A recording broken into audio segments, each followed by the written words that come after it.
Hola, me llamo Carlos. Tengo 38 años y soy dueño de un restaurante aquí cerquita del Zócalo, el corazón de la Ciudad de México. Fíjate que mi vida parecía un sueño mexicano, ¿sabes? Mi esposa Mariana, de 35 años, y yo éramos la pareja perfecta a los ojos de todos. Vivíamos en un departamento bien chido en el centro histórico, con vista al relajo de la plaza. Todos los días me levantaba temprano, le daba un beso a Mariana y me iba al restaurante. El olor a tortillas y café recién hecho me daba la bienvenida junto con la sonrisa de los empleados. Pero ay, si ellos supieran. Todo empezó cuando contraté a Juliana como chef. Llegó con ideas nuevas, sacudiendo la cocina con sus sazones. Y no tardó en moverme el tapete también. Fue solo un intercambio de miradas durante la preparación de un mole poblano y ¡zas!, caí redondito. Empezamos a vernos a escondidas después de la chamba. Le decía a Mariana que estaba haciendo inventario. ¿Puedes creerlo? Y ella, pobrecita, se tragaba esa mentira tan chafa. Juliana y yo nos escabullíamos por los callejones del centro histórico como dos chavitos. Me sentía el más chingón del mundo. Creía que la estaba armando bien, ¿sabes? Llevando esa doble vida a toda madre. De día, marido ejemplar. De noche, amante apasionado. Y lo mejor, justo en las narices de todos. Yo pensaba, órale, en una ciudad tan pinche enorme como la Ciudad de México, ¿quién se va a dar cuenta? Era mucha prepotencia de mi parte, ¿eh? Pero estaba ciego, sintiéndome la mera verga. Ni me daba cuenta de las miradas sospechosas de los meseros cuando Juliana y yo nos quedábamos hasta tarde planeando el menú. Los meses fueron pasando y me fui poniendo cada vez más descuidado. Dejaba notitas para Juliana en el bolsillo del mandil, le mandaba mensajes melosos al celular. Creía que la estaba rompiendo, ¿sabes? Que nadie sospechaba. Hasta empecé a llevar a Juliana a algunos eventos del barrio. La presentaba como mi talentosa chef. Y lo era. Pero la química entre nosotros era obvia para cualquiera que pusiera tantita atención. Solo que yo estaba muy ocupado sintiéndome la gran cosa para darme cuenta de los cuchicheos y miradas de reojo. Una noche, después de cerrar el restaurante, Juliana y yo fuimos a dar una vuelta por la plaza. La luna llena iluminaba la catedral, haciendo que todo se viera medio mágico. Estábamos riendo, medio pedos por el tequila. Le di un beso ahí mismo, en medio de la plaza. Fue una locura. Cualquier persona pudo habernos visto, pero me sentía invencible, ¿sabes? Como si nada pudiera salir mal en mi mundito perfecto. Qué poco sabía yo que ese beso sería el principio del fin. Al día siguiente, me desperté con una cruda de aquellas. Mariana ya se había ido a trabajar y yo me quedé haciendo el huevón en la cama. Cuando por fin me levanté, noté que había olvidado el celular en la sala. Fui a buscarlo y vi que tenía varias llamadas perdidas de Juliana. Me preocupé. ¿Será que alguien nos había visto en la plaza? Le marqué de vuelta, pero no contestó. Me quedé con esa espinita todo el día. En el restaurante, Juliana estaba rara, medio distante. Intenté hablar con ella, pero siempre se las arreglaba para zafarse. El día pasó como en una pinche nebulosa de ansiedad. Me la pasaba mirando por encima del hombro, esperando ver a algún conocido viéndome con cara de reprobación. Pero no pasó nada. Cuando regresé a casa en la noche, Mariana estaba normal. Cenamos, platicamos sobre el día, todo aparentemente en la más perfecta paz. Pero yo no podía relajarme. Había algo en el aire, ¿sabes? Esa calma antes de la tormenta. Me fui a dormir inquieto, con un peso en el pecho que no sabía explicar. A la mañana siguiente, me desperté con una sensación extraña. ¿Sabes cuando tienes ese presentimiento de que algo no está bien? Pues eso. Mariana ya se había ido a trabajar, como siempre. Fui a desayunar y noté que había olvidado su celular sobre la mesa. Eso nunca pasaba. Me quedé viendo el aparato, una comezoncita diciéndome que le echara un ojito. Aguanté unos 5 minutos, pero la curiosidad pudo más. Agarré su celular y, para mi sorpresa, no tenía contraseña. Le di una mirada rápida, pero no vi nada fuera de lo normal. Solo unas fotos de ella con sus amigas y mensajes normales del trabajo. Me sentí un pendejo por haber desconfiado. Aún así, pasé todo el día en el restaurante medio inquieto. No sé explicar por qué, pero había algo en el aire. Me la pasaba viendo a la puerta, como esperando que Mariana apareciera de la nada. Pero no pasó nada. Juliana se dio cuenta de que estaba raro y me preguntó qué onda. Me inventé una excusa cualquiera sobre dolor de estómago. En realidad, era la culpa lo que me estaba carcomiendo por dentro. Empecé a pensar si debía contarle todo a Mariana, acabar con esta farsa. Pero solo de imaginar la decepción en su cara, me rajaba. Cuando regresé a casa en la noche, Mariana estaba ahí. Normal, como siempre. Cenamos, platicamos sobre el día. Hasta hizo planes para que fuéramos al cine el fin de semana. Debería haberme alegrado, ¿no? Pero esa sensación extraña no se iba. Era como si estuviera esperando que una bomba explotara en cualquier momento. Durante la noche, mientras Mariana dormía, me quedé viendo al techo, pensando en cómo mi vida se había vuelto este desmadre. Cómo había dejado que las cosas llegaran a este punto. En los días siguientes empecé a ponerme paranoico. Juraba que estaba notando pequeños cambios en el comportamiento de Mariana. Nada muy obvio, ¿sabes? Cositas sutiles. Empezó a salir más. Decía que iba a ver a sus amigas. A veces regresaba tarde, con una sonrisita en la cara. Otras veces la cachaba observándome con una mirada extraña, medio distante. Cuando le preguntaba si todo estaba bien, solo sonreía y decía que sí. Pero esa sonrisa, no sé, parecía diferente. ¿Será que estaba sospechando algo? En el restaurante, las cosas también empezaron a ponerse raras. De repente, Mariana decidió que quería participar más en el negocio. Empezó a aparecer de sorpresa, diciendo que quería entender mejor cómo funcionaban las cosas. Nunca se había interesado tanto antes. Se la pasaba dando vueltas, platicando con los empleados, observando todo. Yo me ponía tenso cada vez que se acercaba a Juliana. ¿Será que iba a notar algo raro entre nosotros? Hablando de Juliana, nuestra química en la cocina se había esfumado por completo. Estaba tan cagado de que me cacharan que apenas podía mirarla. Cada vez que nos quedábamos solos, me imaginaba a Mariana entrando por la puerta. Juliana no entendía qué chingados estaba pasando. Creía que había perdido el interés. Si ella supiera. Empecé a tratarla con frialdad, esperando que renunciara. Pero era bien terca. Seguía ahí, mirándome con esa cara de perrito regañado. Me sentía una mierda, pero el miedo era más cabrón que la culpa. Las semanas fueron pasando y no pasaba ni madres. Ninguna explosión, ningún enfrentamiento. Solo esa tensión constante. Ese miedo de que en cualquier momento todo se fuera a la chingada. Apenas podía dormir. Me la pasaba imaginando a Mariana descubriéndolo todo. El pinche escándalo que sería. Porque si ella se enteraba, de eso estaba seguro, iba a ser el fin del mundo. Conocía demasiado bien a mi vieja como para creer que simplemente iba a dejar pasar esta traición. No, iba a armar un desmadre de aquellos. Y cuanto más tiempo pasaba, más me volvía loco. Un jueves por la tarde, todo cambió. Estaba en el restaurante, revisando las cuentas cuando mi celular vibró. Era un mensaje de un número desconocido. Lo abrí sin pensarlo mucho y me quedé helado. Sé lo que andas haciendo, Carlos. Tu deuda conmigo se está haciendo demasiado grande. Me quedé paralizado, viendo la pantalla. ¿Qué deuda? ¿Quién chingados era este? ¿Sería alguna equivocación? Respondí preguntando quién era, pero no obtuve respuesta. Pasé el resto del día hecho un manojo de nervios. Cada vez que sonaba el celular, pegaba un brinco.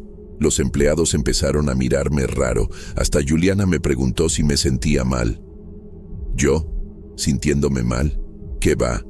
Solo estaba a punto de tener un pinche infarto cada vez que alguien entraba al restaurante. Cuando cerramos, prácticamente corrí a casa. Necesitaba estar solo, pensar, pero apenas llegué a casa y el celular volvió a vibrar. ¿De verdad crees que puedes darme el avión, Carlos? Tengo pruebas, muchas pruebas. Mi corazón casi se me sale por la boca. ¿Pruebas? ¿Qué pruebas? ¿Sería sobre Juliana? Pero, ¿cómo podía saberlo alguien? Siempre fuimos tan cuidadosos. ¿O sería otra cosa? Me pasé toda la noche despierto, dando vueltas en la cama, mientras Mariana dormía tranquila a mi lado. Si ella supiera el infierno que se estaba pasando en mi cabeza. Al día siguiente, recibí 3 mensajes más, todos amenazantes, todos hablando de esa mentada deuda. El güey, o la persona, qué sé yo, decía que tenía que pagar, y rápido. ¿Pero pagar qué? Yo nunca había pedido prestado a ningún prestamista, nunca me había metido en nada ilegal. Bueno, excepto la infidelidad, pero eso no cuenta, ¿verdad? Intenté ignorarlo, pensando que era alguna broma pesada, pero los mensajes no dejaban de llegar, y se iban haciendo cada vez más específicos. Uno de ellos decía: sé que tu restaurante está cerca del Zócalo. Sería una lástima que algo le pasara, ¿no crees? En ese momento casi me desmayo. ¿Cómo sabía este cabrón dónde estaba mi restaurante? ¿Acaso me estaba vigilando? Empecé a mirar por encima del hombro todo el tiempo, creyendo que alguien me seguía. Cada persona que entraba al restaurante se volvía un sospechoso potencial. ¿Sería ese señor del sombrero? ¿O la chava de los lentes oscuros? Mariana empezó a notar que yo andaba raro. ¿Cómo no notarlo? Apenas dormía, apenas comía. Vivía checando el celular, dando respuestas evasivas. Me preguntaba qué estaba pasando y yo le daba el avión. Le decía que solo era estrés del trabajo. Pero ¿cómo explicarle que me estaba muriendo de miedo por un prestamista imaginario? Porque debía ser imaginario, ¿no? Yo no le debía nada a nadie. Era solo una broma pesada. Tenía que serlo. Pero entonces, una noche, regresando a casa, juré que alguien me seguía. Era un tipo de chamarra negra, medio encorvado. Estaba como a unos 20 metros detrás de mí, caminando al mismo ritmo. Aceleré el paso. Él también aceleró. Me entró el pánico y empecé a correr. Solo paré cuando llegué a casa, sin aliento, sudando frío. Cerré todas las puertas con llave y me quedé sentado en la oscuridad de la sala, temblando. ¿Acaso me estaba volviendo loco? Al día siguiente, recibí el peor mensaje de todos. Última advertencia, Carlos. O pagas lo que debes, o tu vida se va a convertir en un infierno. Y no creas que tu linda esposa Mariana se va a quedar fuera de esto. Fue la gota que derramó el vaso. ¿Cómo chingado sabía este cabrón el nombre de Mariana? Esto ya se había pasado de la raya. Pensé en ir a la policía, pero ¿y si el güey cumplía sus amenazas? ¿Y si le contaba todo a Mariana? No, tenía que resolver esto yo solo. Pero, ¿cómo? Estaba completamente perdido, sin saber qué hacer, y lo peor, sin tener idea de lo que aún estaba por venir. Las cosas empezaron a ponerse aún más tensas después de ese último mensaje. Ya no podía dormir bien. Siempre me despertaba a medianoche creyendo que había escuchado algún ruido. Durante el día, en el restaurante, me la pasaba todo el tiempo mirando por encima del hombro. Cada cliente nuevo que entraba me daba un bajón. ¿Y si era el mentado prestamista? Una tarde, mientras estaba en la cocina checando el inventario, Juliana se me acercó. «Carlos, ¿qué está pasando? Andas actuando bien raro últimamente. Casi se me caen las ollas que estaba cargando». «Nada, solo un poco de estrés», le contesté, evitando mirarla a los ojos, pero Juliana no se dio por vencida. Puso su mano en mi hombro y me dijo: «Mira, si quieres terminar, está bien. Solo dímelo. Me quedé sin reacción. ¿Terminar? Ni siquiera se me había pasado por la cabeza. Con todo lo que estaba pasando, el asunto con Juliana era la menor de mis preocupaciones. Esa noche, regresando a casa, estuve seguro de que me estaban siguiendo otra vez. Era el mismo güey de la chamarra negra. Esta vez, en lugar de correr, decidí enfrentarlo. Me di la vuelta de repente y le grité: «¡Ey! ¿Qué quieres?». El tipo pareció sorprendido, dio media vuelta y salió corriendo. Me quedé ahí parado, en medio de la calle, con el corazón a 1000. ¿Será que me había imaginado todo esto? Llegué a casa todavía temblando. Mariana estaba en la sala, viendo la tele. Me miró y frunció el ceño. «Carlos, estás pálido. ¿Pasó algo?». Abrí la boca para responder, pero no salió nada. ¿Cómo iba a explicar? «Ah, mi amor, es que hay un prestamista amenazándome por una deuda que ni sé que tengo. Ah, y también te estoy poniendo el cuerno con la chef del restaurante». Nel, no iba a funcionar. Al día siguiente, recibí otro mensaje. Esta vez, con instrucciones específicas: «Deja 50,000 pesos en una bolsa negra detrás de la estatua de Cuauhtémoc en el Zócalo mañana a medianoche, o las consecuencias serán graves». ¿50,000 pesos? ¿De dónde chingados iba a sacar ese dinero? Pensé en agarrar prestado de la caja del restaurante, pero eso sería robo, ¿no? Estaba entrando en pánico. Pasé todo el día pensando qué hacer. No podía concentrarme en nada en el restaurante. Casi le echo sal en lugar de azúcar a un postre. Juliana seguía mirándome con esa cara de preocupación, pero yo evitaba quedarme a solas con ella. El miedo a que me cacharan era más fuerte que cualquier otra cosa ahora. En la noche, me senté con Mariana para cenar. Había hecho mi plato favorito, chile en nogada. Normalmente, me lo habría tragado en minutos, pero esa noche apenas pude pasar bocado. Mariana lo notó, claro. «Carlos, ya estuvo bueno. ¿Qué está pasando? ¿Estás enfermo? ¿Hay algún pedo en el restaurante?». La miré, vi la preocupación genuina en sus ojos y casi le conté todo. Casi. En lugar de eso, murmuré algo sobre estar preocupado por las cuentas del restaurante. No era exactamente una mentira, ¿verdad? Mariana agarró mi mano por encima de la mesa. «Mi amor, sea lo que sea, lo resolvemos juntos, ¿va? Somos un equipo, ¿recuerdas?». En ese momento, me sentí la peor basura del planeta. Ahí estaba mi esposa, preocupada por mí, queriendo ayudarme, y yo estaba hundido hasta el cuello en problemas que yo mismo había creado. Me fui a dormir esa noche con la cabeza hecha un desmadre. ¿Qué iba a hacer? ¿Pagarle al prestamista? ¿Ignorarlo? ¿Contarle a Mariana? ¿Ir a la policía? Cada opción parecía peor que la otra, y el plazo se acercaba. Medianoche del día siguiente. El reloj parecía estar corriendo, y yo estaba completamente perdido. Llegó el día del plazo final, y yo era un manojo de nervios. Apenas pude abrir el restaurante. Mis manos temblaban tanto que casi no atinaba la llave en la chapa.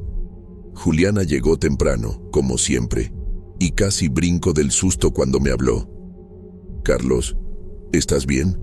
Parece que viste un fantasma». Si ella supiera. Pasé toda la mañana yendo de un lado a otro, sin poder concentrarme en nada. Cada vez que se abría la puerta del restaurante, pegaba un brinco. ¿Sería el prestamista viniendo a cobrar en persona? O peor, sería Mariana descubriéndolo todo. Dios mío, ¿cómo había dejado que mi vida llegara a este punto? Como al mediodía, tomé una decisión desesperada. Fui hasta la caja fuerte del restaurante y agarré los 50,000 pesos. Era el dinero de las compras de la semana, pero no veía otra salida. Pensé en reponerlo después, de alguna manera. Solo necesitaba resolver esta situación primero. Guardé el dinero en una bolsa negra y la escondí en mi oficina. En la tarde, Mariana apareció de sorpresa en el restaurante. Mi corazón casi se detiene. «Hola, amor, vine a darte una sorpresa», dijo, toda sonriente.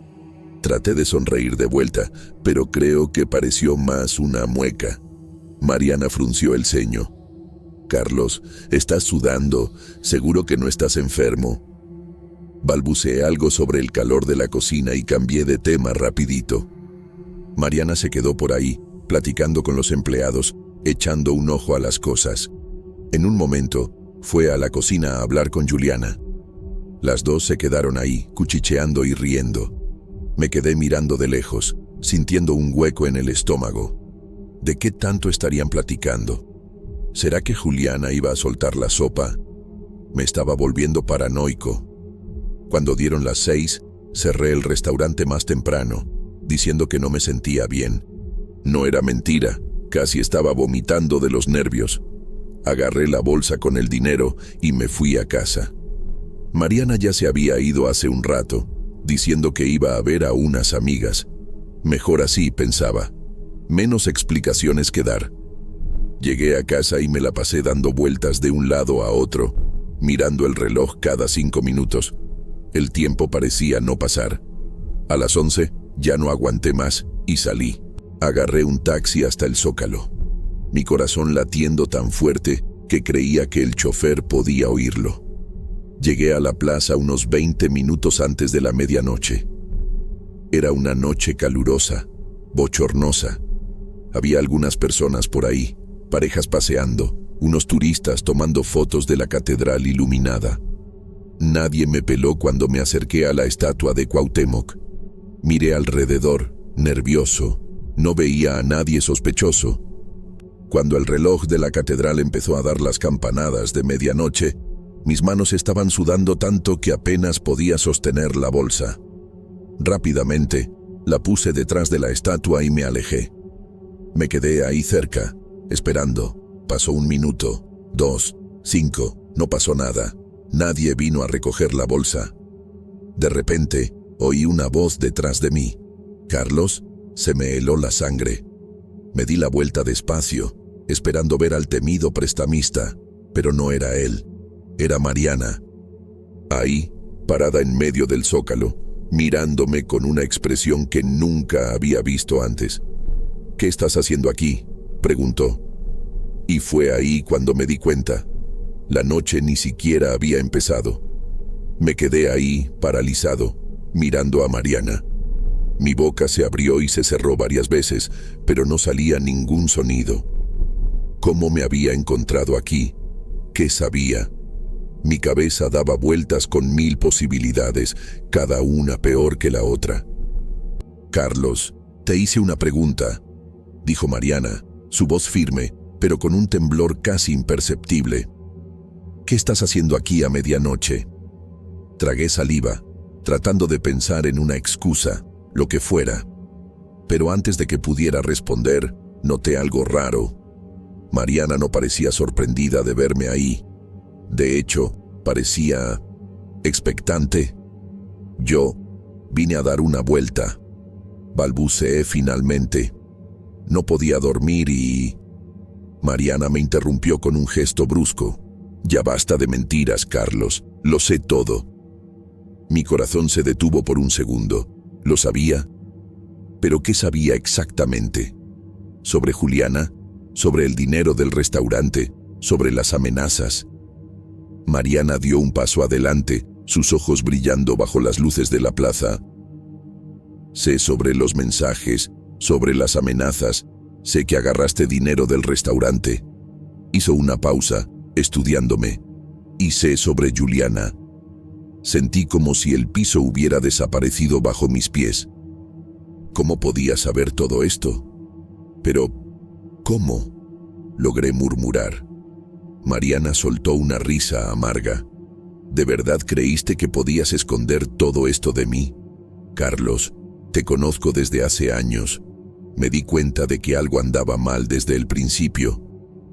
Empezó a caminar de un lado a otro, gesticulando mientras hablaba. Al principio, pensé que solo era el asunto con Juliana. Me destrozó, claro. Pero luego empecé a notar otras cosas.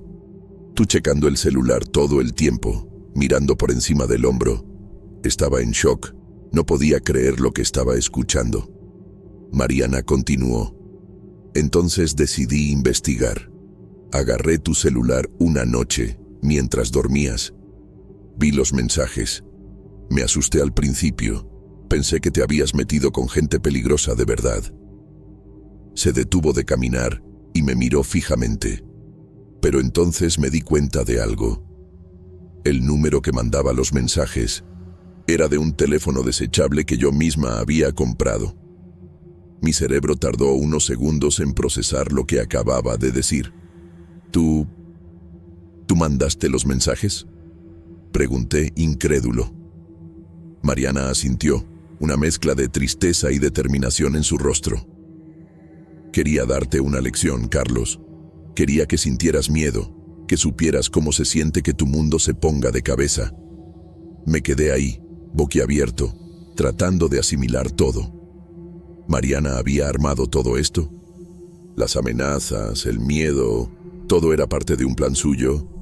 Pero... ¿y el tipo que me estaba siguiendo? Pregunté recordando las veces que juraba haber visto a alguien vigilándome. Mi primo, respondió Mariana simplemente. Le pedí que te siguiera algunas veces, solo para aumentar tu paranoia. Se encogió de hombros, como si todo aquello fuera perfectamente normal. No sabía qué decir. Una parte de mí quería gritarle, decirle que se había pasado de la raya. Pero otra parte sabía que me lo merecía. ¿Y ahora?, pregunté finalmente, mi voz casi un susurro. ¿Qué pasa ahora? Mariana suspiró profundamente. Ahora, Carlos, vamos a platicar. De verdad, sin más mentiras, sin más juegos. Miró la bolsa detrás de la estatua. Primero, vas a regresar ese dinero al restaurante. Después... Hizo una pausa, sus ojos encontrándose con los míos. Después, decidimos si todavía hay un nosotros que salvar. Ahí, parado en medio del zócalo, con el sonido distante del tráfico y el brillo de las luces de la ciudad a nuestro alrededor, me di cuenta de que mi vida nunca volvería a ser la misma. El juego había terminado, las cartas estaban sobre la mesa, y ahora, por primera vez en mucho tiempo, iba a tener que enfrentar la verdad. Toda la verdad. El silencio entre nosotros era ensordecedor. Ahí, en medio del zócalo, con la Catedral Metropolitana como testigo silencioso, Mariana y yo nos mirábamos fijamente. Tantas emociones pasaban por su rostro: enojo, tristeza, decepción y algo que no podía descifrar. Tal vez, esperanza. Vámonos a casa, dijo Mariana finalmente, su voz cansada. No es aquí donde debemos tener esta conversación. Asentí sin palabras. Agarré la bolsa con el dinero y seguimos en silencio hasta su coche, estacionado cerca. El camino de regreso a casa fue tenso. Ninguno de los dos dijo nada. Yo miraba por la ventana, viendo las luces de la Ciudad de México pasar en un borrón, pensando en cómo mi vida había llegado a este punto. Cuando llegamos, Mariana fue directo a la sala. La seguí, sintiéndome como un condenado yendo al patíbulo. «Siéntate», ordenó, señalando el sofá. Obedecí sin cuestionar. Mariana se quedó de pie, mirándome por un largo momento antes de hablar. «¿Por qué, Carlos? ¿Por qué lo hiciste? ¿Qué te faltaba?». La pregunta me golpeó como un puñetazo en el estómago. Yo, no sé, respondí honestamente. No fue algo planeado. Empezó como una tontería, una atracción. Nunca quise. ¿Nunca quisiste qué?, interrumpió Mariana, su voz elevándose. ¿Nunca quisiste lastimarme? ¿Nunca quisiste destruir nuestro matrimonio? Porque eso es lo que hiciste, Carlos. Bajé la cabeza, sintiendo el peso de la culpa aplastarme. Lo sé, yo lo siento mucho, más de lo que puedas imaginar. Mariana soltó una risa amarga. ¿Lo sientes mucho? ¿Es todo lo que tienes que decir? Empezó a caminar de un lado a otro. ¿Sabes lo que sentí cuando descubrí lo tuyo con Juliana? Fue como si el piso hubiera desaparecido bajo mis pies. Todo lo que construimos juntos parecía una mentira. Sus palabras eran como puñaladas, cada una de ellas verdadera, cada una merecida. Pensé en confrontarte en ese momento, continuó. Pero entonces me enojé. Mucho. Quería que sintieras miedo, inseguridad. Quería que supieras cómo se siente que tu mundo se ponga de cabeza. Los mensajes, murmuré. Sí, confirmó Mariana. Al principio, era solo para asustarte un poco. Pero luego vi cómo te pusiste paranoico, cómo empezaste a actuar raro en el restaurante, y una parte de mí disfrutó verte sufrir. Dejó de caminar y me miró fijamente. Sé que estuvo mal. Sé que 2 errores no hacen un acierto, pero estaba lastimada, Carlos, muy lastimada. Nos quedamos en silencio por un momento, el peso de nuestras acciones flotando sobre nosotros. Finalmente, junté el valor para preguntar, ¿y ahora? ¿Qué pasa con nosotros? Mariana se sentó en el sillón frente a mí, pareciendo de repente agotada. Honestamente, no sé. Una parte de mí quiere mandarte a la chingada, terminar todo. Otra parte dudó. Otra parte recuerda todo lo que pasamos juntos, todos los buenos momentos. Sentí una punzada de esperanza. Te amo, Mariana.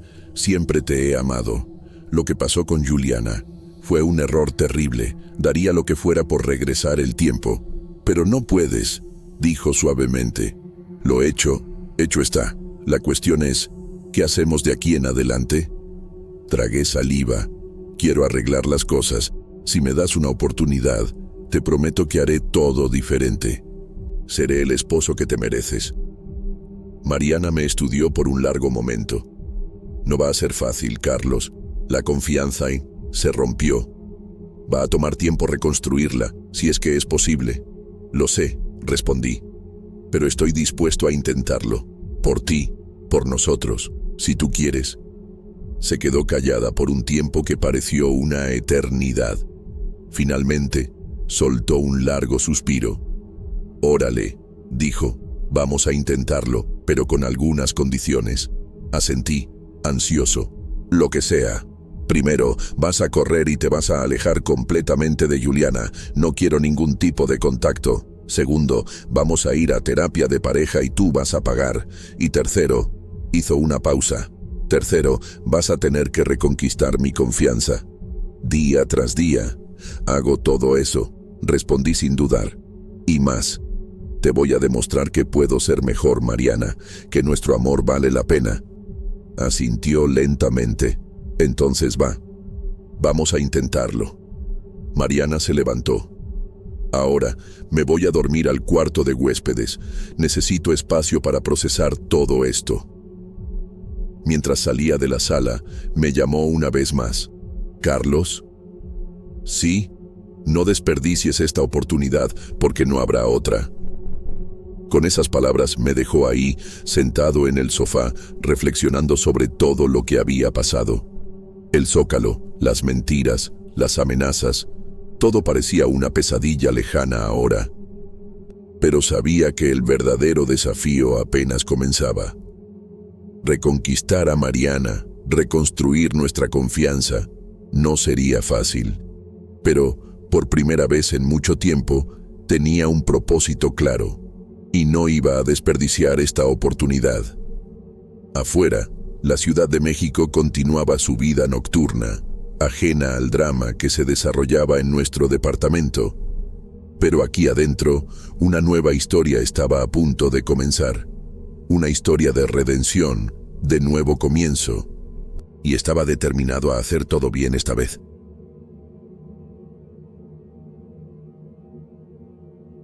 Me llamo Roberto, tengo 40 años y trabajaba como contador en una firma en la Ciudad de México. La historia que les voy a contar empezó hace unos años, cuando mi esposa Elena se quitó la vida. Fue en ese momento que mi mundo se derrumbó y todo lo que conocía cambió para siempre.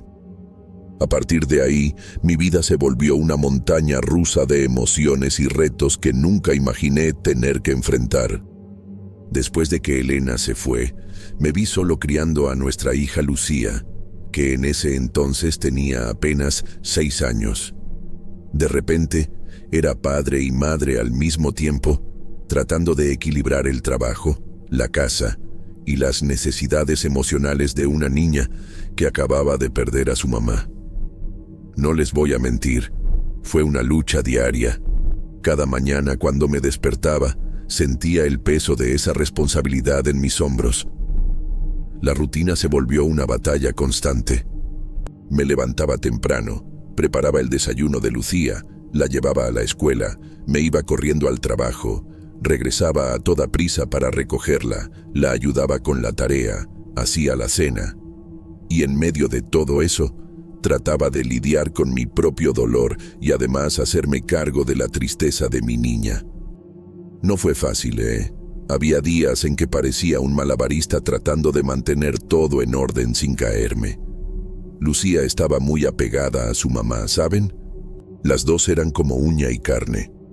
Ver a mi hija sufriendo de esa manera me partía el corazón.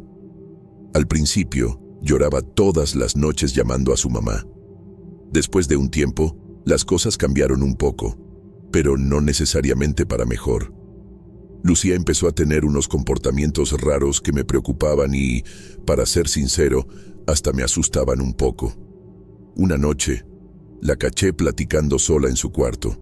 Cuando le pregunté con quién estaba hablando, me miró con esos ojitos inocentes y me dijo, «Con mamá, papá». Les juro que se me heló la sangre. Traté de explicarle que su mamá ya no estaba aquí, pero insistió. No fue la primera vez que pasó algo así, y temía que no sería la última. Sus dibujos también empezaron a preocuparme. Antes, solo hacía garabatos coloridos, ¿saben? Cosas de niños. Pero en esa época, a cada rato estaba dibujando a Elena. Y no eran dibujos alegres, no. Siempre era lo mismo, Elena con una cara triste, a veces llorando.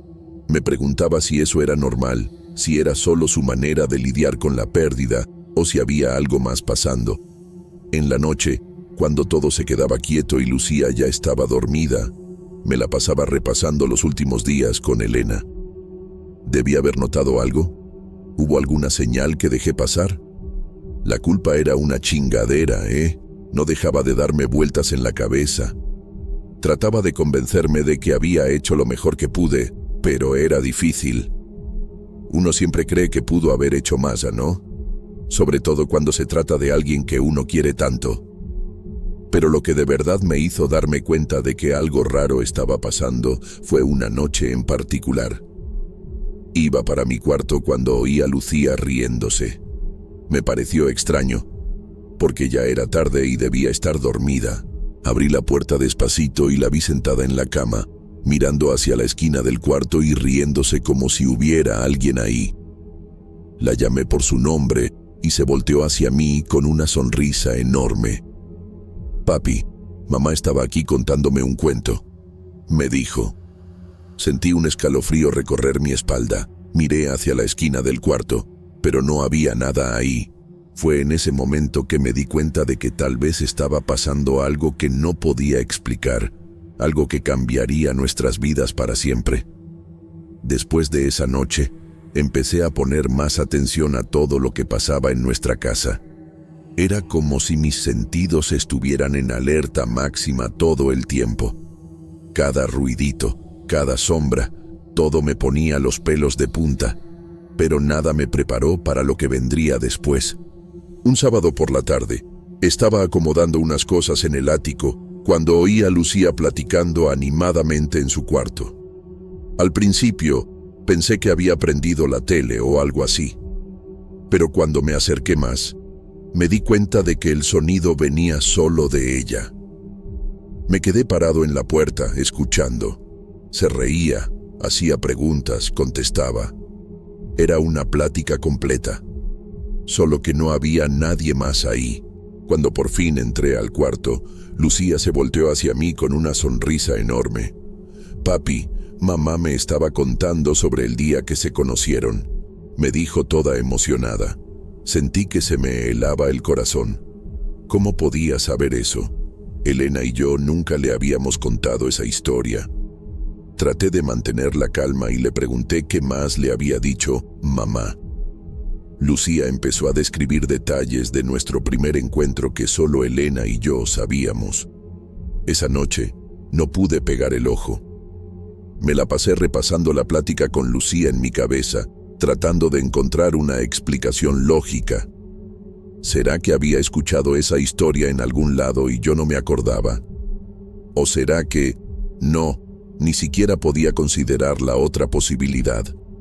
Era demasiado absurdo. Decidí que al día siguiente iba a sacar cita con un psicólogo infantil. Tal vez solo era su imaginación trabajando a todo lo que da para lidiar con la pérdida. Lo que más me intrigaba eran los cambios que sentía cuando me acostaba en la cama. De repente, notaba un calor a mi lado, como si hubiera alguien acostado junto a mí. Era un calor familiar, reconfortante, que me recordaba las noches en que Elena y yo dormíamos abrazados. Esas sensaciones eran tan reales que me cachaba volteando hacia un lado, esperando encontrarla ahí. Saqué una cita con una terapeuta infantil bien conocida en la ciudad, la doctora Oliveira. Me recibió con una sonrisa cálida, pero pude ver la preocupación en sus ojos cuando empecé a contarle nuestra historia. Me escuchó con atención, haciendo anotaciones de vez en cuando. Cuando terminé, se quedó callada un momento, como si estuviera procesando todo. Finalmente, la doctora Oliveira habló. Señor Roberto, es común que los niños lidien con el duelo de formas poco comunes. La imaginación puede ser una herramienta poderosa para procesar la pérdida. Sugirió que Lucía podría estar manifestando sus sentimientos a través de la fantasía, creando estas pláticas con su mamá como una forma de mantener la conexión. Una parte de mí quería creer eso, que solo era la imaginación de mi hija trabajando. Pero, ¿y qué hay del vestido? Y los detalles que ella no tenía cómo saber. En las semanas siguientes, llevé a Lucía a sesiones regulares con la Dra. Oliveira. Mientras tanto, las cosas en casa seguían raras. Lucía insistía en que veía y hablaba con Elena, siempre revelando información que me dejaba perplejo. Una noche, me contó sobre un viaje que Elena y yo hicimos antes de que ella naciera, describiendo detalles que estaba seguro que nunca le habíamos mencionado. Empecé a sentirme dividido.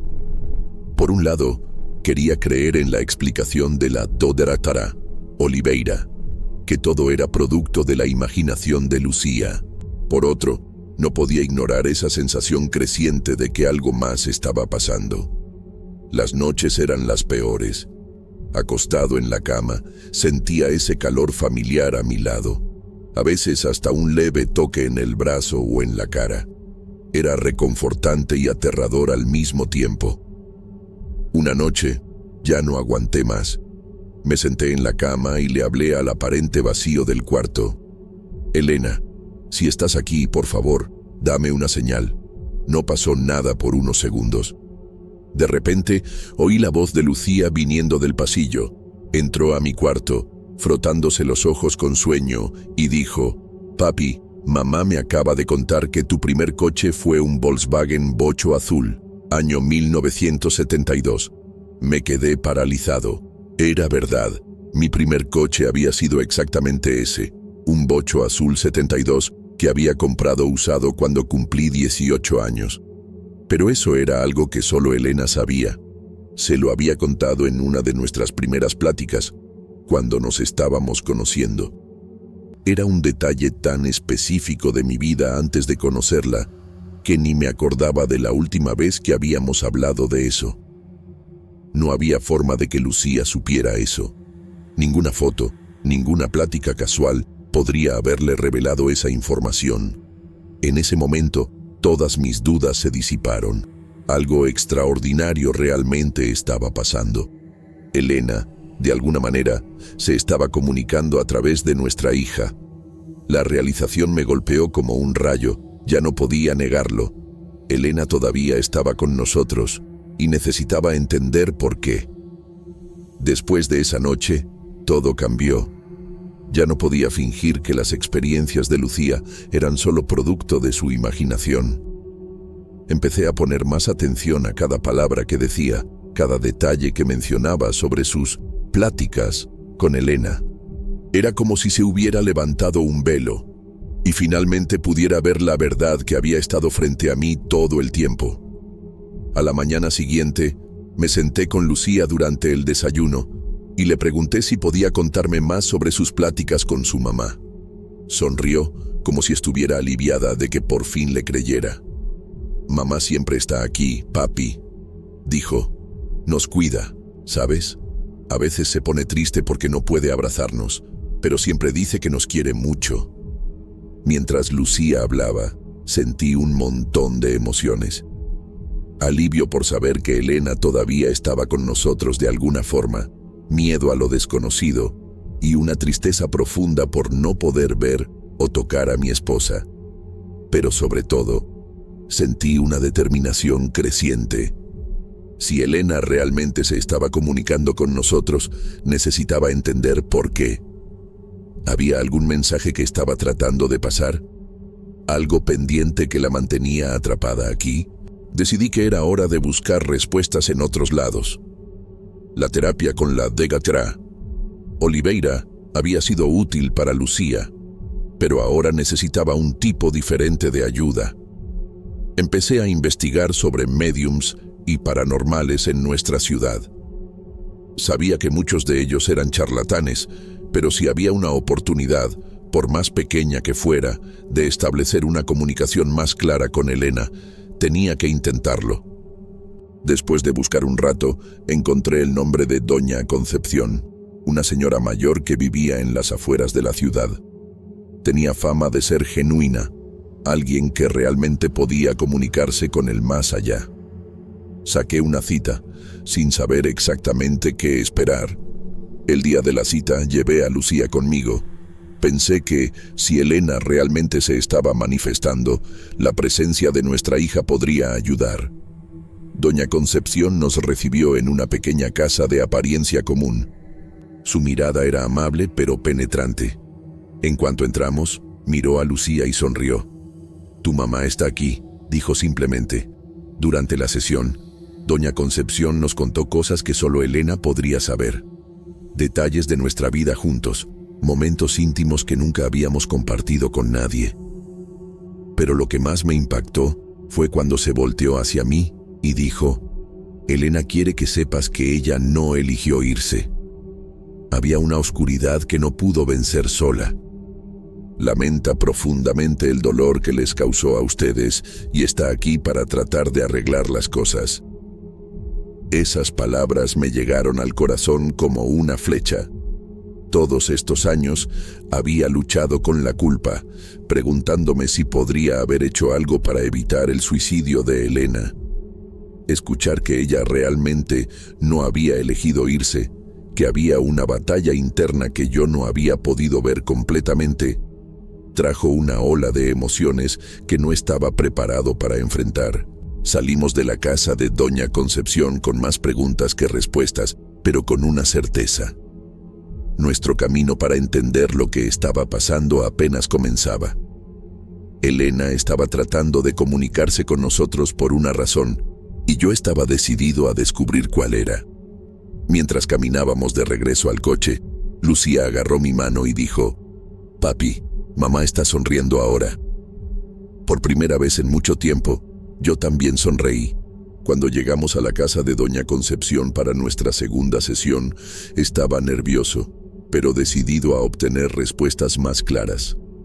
La médium nos recibió con una sonrisa serena y nos guió hasta una pequeña sala iluminada con velas. «Elena está aquí», dijo Doña Concepción suavemente en cuanto nos sentamos. «Tiene mucho que decir». La médium cerró los ojos y respiró profundo varias veces, como si se estuviera preparando para algo intenso. Después de unos minutos de silencio, abrió los ojos, agarró un cuaderno y una pluma que estaban sobre la mesa. Voy a entrar en trance ahora, explicó. Elena se comunicará a través de la escritura automática. Por favor, quédense callados hasta que termine. Observamos, fascinados, mientras doña Concepción cerraba los ojos otra vez. Su respiración se volvió más lenta y profunda. De repente, su mano empezó a moverse, la pluma deslizándose por el papel con una velocidad sorprendente. Por varios minutos, lo único que se oía en la sala era el sonido de la pluma raspando el papel. Lucía agarró mi mano, sus ojos bien abiertos fijos en la médium. Yo apenas respiraba, ansioso por leer lo que se estaba escribiendo. Finalmente, después de lo que pareció una eternidad, la mano de doña Concepción se detuvo. Abrió los ojos lentamente, pareciendo un poco desorientada. Miró el papel lleno de palabras y me lo entregó con manos temblorosas. «Lea», dijo suavemente. «Son las palabras de Elena». Con el corazón acelerado, empecé a leer en voz alta. «Roberto, mi amor, y Lucía, mi pequeña. Hay tanto que necesito decir, tanto que explicar. Primero, quiero que sepan que mi amor por ustedes es eterno e inquebrantable.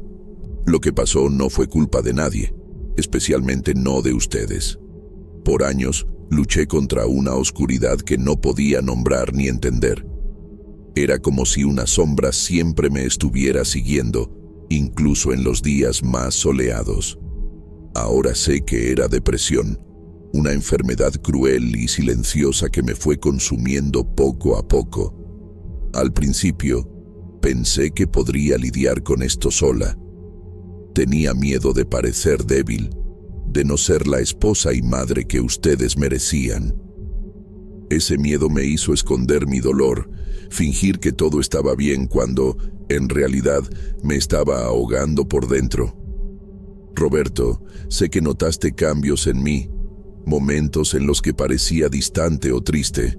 Quiero que sepas que no fue por falta de amor o por algo que hayas hecho. Era la enfermedad alejándome de todo lo que amaba. El día que me fui, no fue una decisión consciente. Fue un momento de desesperación absoluta, donde el dolor se volvió más grande de lo que podía soportar. En el instante en que pasó, me arrepentí profundamente.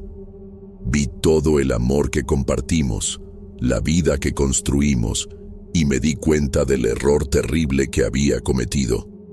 Es por eso que estoy aquí ahora, para pedir perdón, para ayudarlos a sanar y seguir adelante. Quiero que sepan que estoy en paz ahora, libre de la oscuridad que me consumió, pero mi corazón todavía duele al ver el dolor que les causé. Roberto, por favor, ya no te culpes más. No había nada que pudieras haber hecho diferente. Yo debería haber pedido ayuda. Debería haber confiado en ti y en los médicos. Usa mi historia para ayudar a otros, para estar atento a las señales en Lucía cuando crezca. Lucía, mi amor, mamá lo siente mucho por haberse ido tan pronto. Quiero que sepas que fuiste la luz de mi vida, mi mayor alegría. Siempre estaré contigo, guiando tus pasos y celebrando tus logros. Es hora de que sigan adelante. Mi amor siempre estará con ustedes, pero necesitan vivir, ser felices de nuevo. Recuérdenme con amor, pero no se aferren al dolor de mi partida. Los amo, siempre y para siempre. Elena. Cuando terminé de leer, las lágrimas corrían por mi cara y la de Lucía. Las palabras de Elena trajeron una mezcla de dolor y alivio, tristeza y consuelo. Finalmente teníamos las respuestas que buscábamos, la claridad que necesitábamos para empezar a sanar nuestras heridas. Doña Concepción nos observaba con compasión. Elena puso todo su corazón en estas palabras. Dijo suavemente: «Quiere que encuentren la paz y la felicidad de nuevo». Abracé a Lucía fuerte, sintiendo que un peso enorme había sido quitado de nuestros hombros. El camino para la cura todavía sería largo, pero ahora teníamos la comprensión y el cierre que necesitábamos para dar los primeros pasos. Salimos de la casa de doña Concepción esa noche, con una nueva perspectiva. La pérdida de Elena seguía siendo una tragedia, pero ahora entendíamos mejor lo que había pasado. Más importante, sabíamos que su amor por nosotros nunca había disminuido y que ella quería que siguiéramos adelante.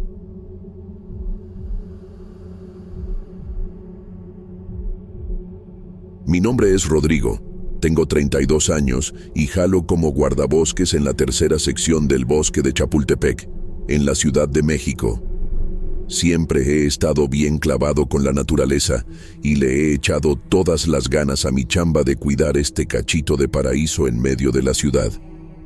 Mi rutina era bien tranquila, con rondines regulares y chambitas de mantenimiento, hasta que todo se fue al traste una mañana de abril.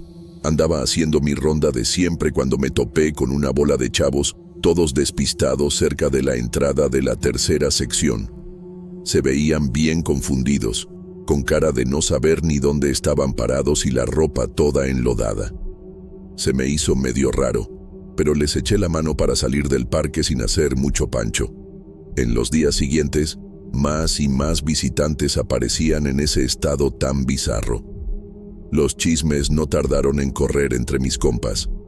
En la sala de descanso nomás se oían cuchicheos sobre luces raras y ruidos inexplicables durante la noche. Al principio traté de no pelar, pero algo dentro de mí me decía que algo andaba mal. Fue cuando decidí ponerme las pilas e investigar por mi cuenta. Empecé a llegar más temprano y a irme más tarde del jale. Me puse a esculcar cada rincón de la tercera sección buscando pistas. En una de esas rondas extras, me encontré una mochila tirada en un área restringida. Adentro había una libreta con apuntes todos locos y un mapa del parque todo rayoneado.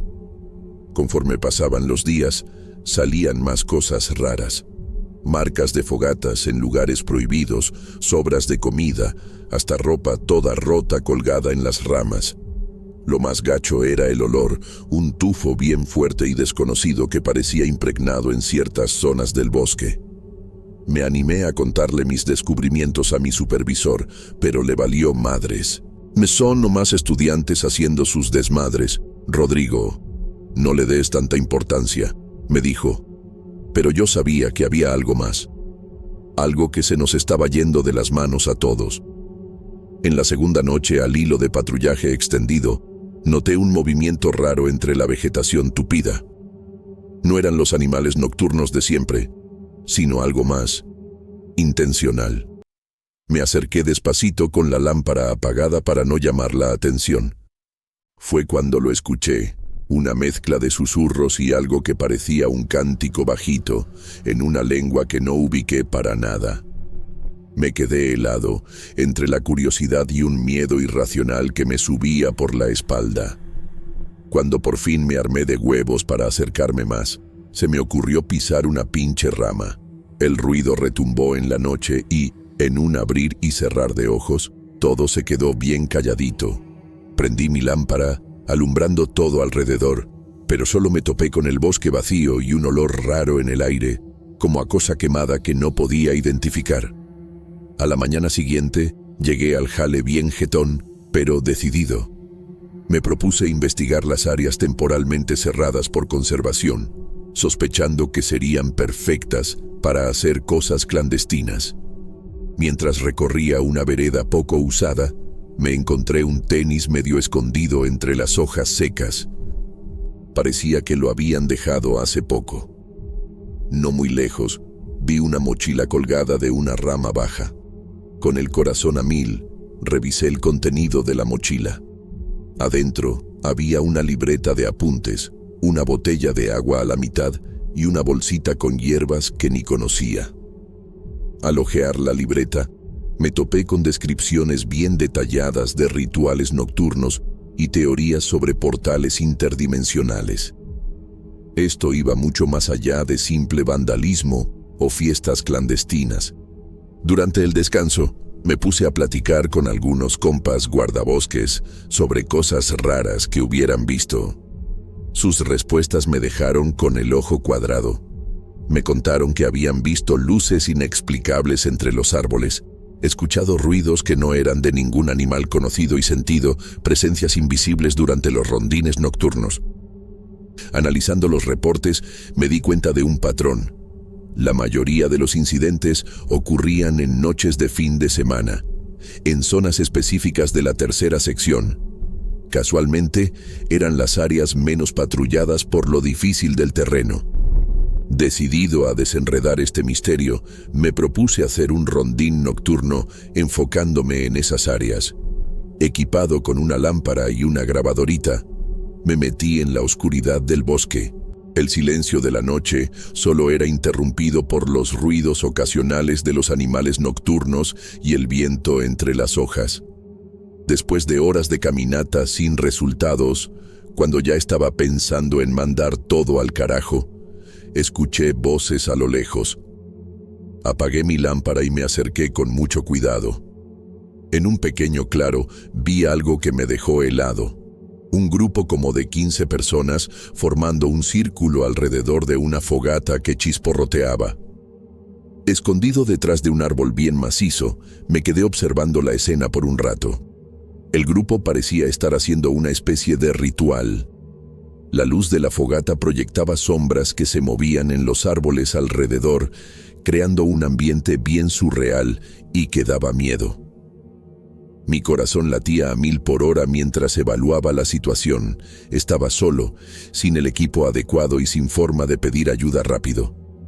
La curiosidad me empujaba a quedarme y descubrir más, pero el sentido común me gritaba que era demasiado peligroso. Respiré hondo y me decidí. No podía arriesgarme a que me cacharan o meterme en un pedo potencialmente peligroso sin respaldo.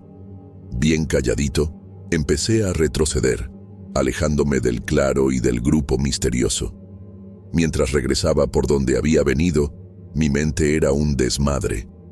¿Qué chingados acababa de ver? ¿Quiénes eran esos güeyes y qué andaban haciendo en medio del parque a estas horas de la madrugada?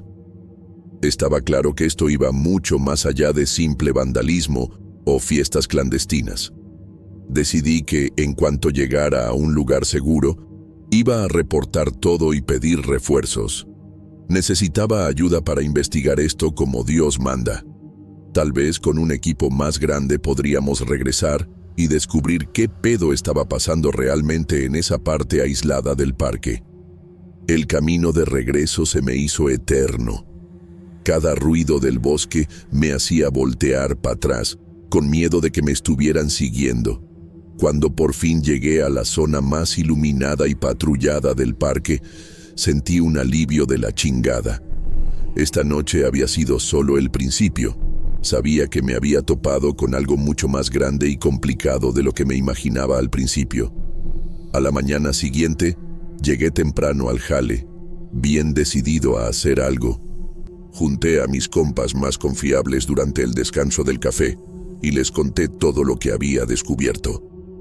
Les platiqué sobre el claro, el grupo misterioso y las veredas no oficiales que había mapeado.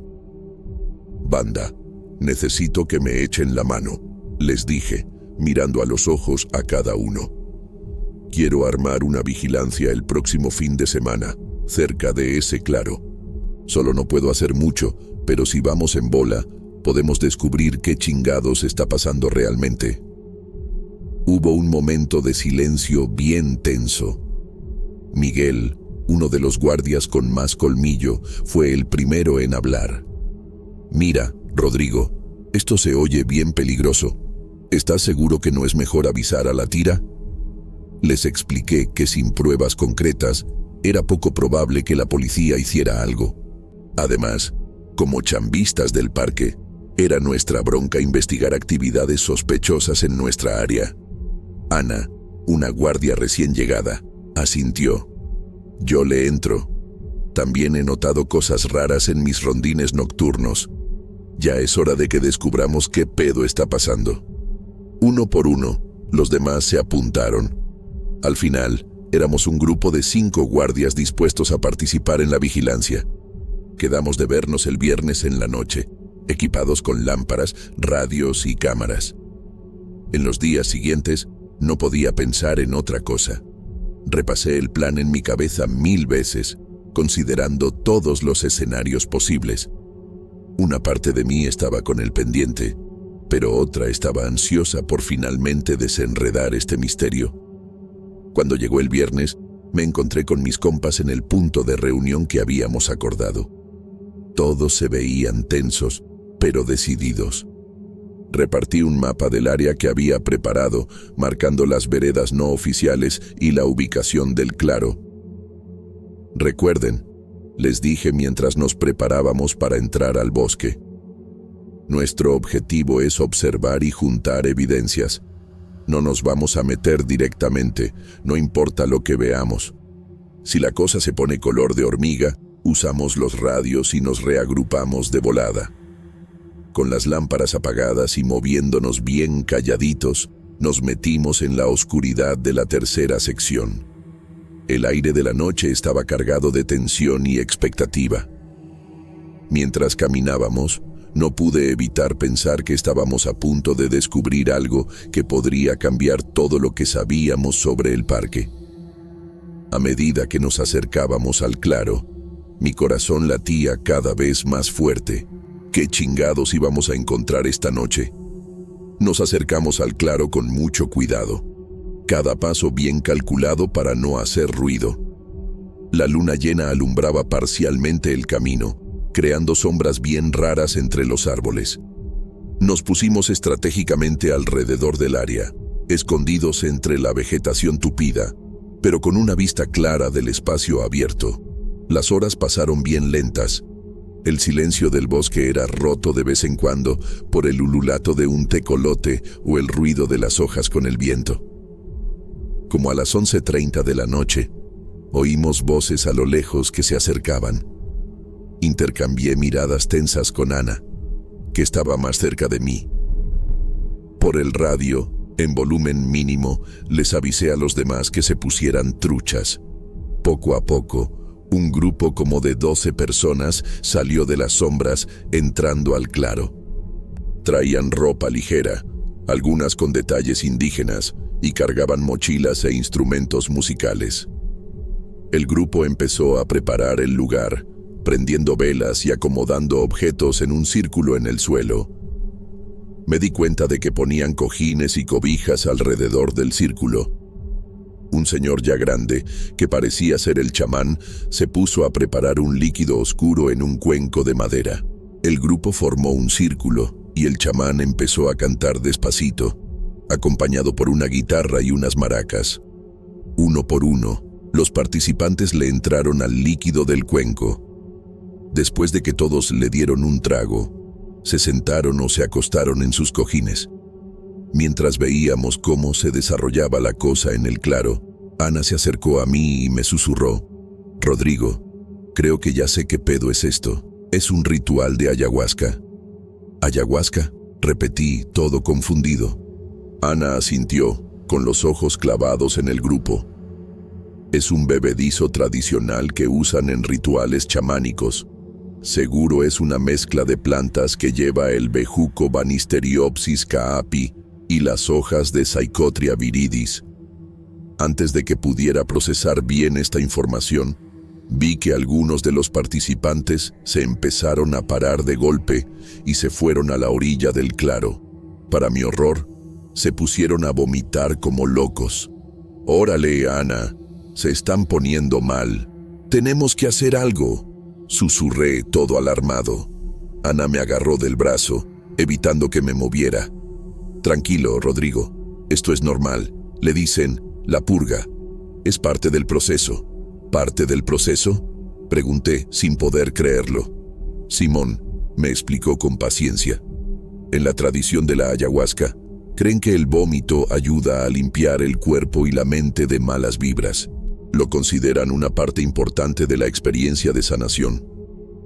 Observé la escena con una mezcla de fascinación y preocupación. Lo que habíamos encontrado era claramente mucho más complejo que simple vandalismo o fiestas clandestinas. Estábamos viendo un ritual bien antiguo y profundamente significativo para sus participantes, pero que levantaba un chingo de preguntas sobre el uso de sustancias psicoactivas en un parque público. Una semana después de nuestro descubrimiento inicial, tomé una decisión arriesgada. Con la ayuda de Ana, logré juntarme con el chamán fuera del parque. Le expliqué nuestra posición, los riesgos que había y la necesidad de proteger tanto el parque como a los participantes.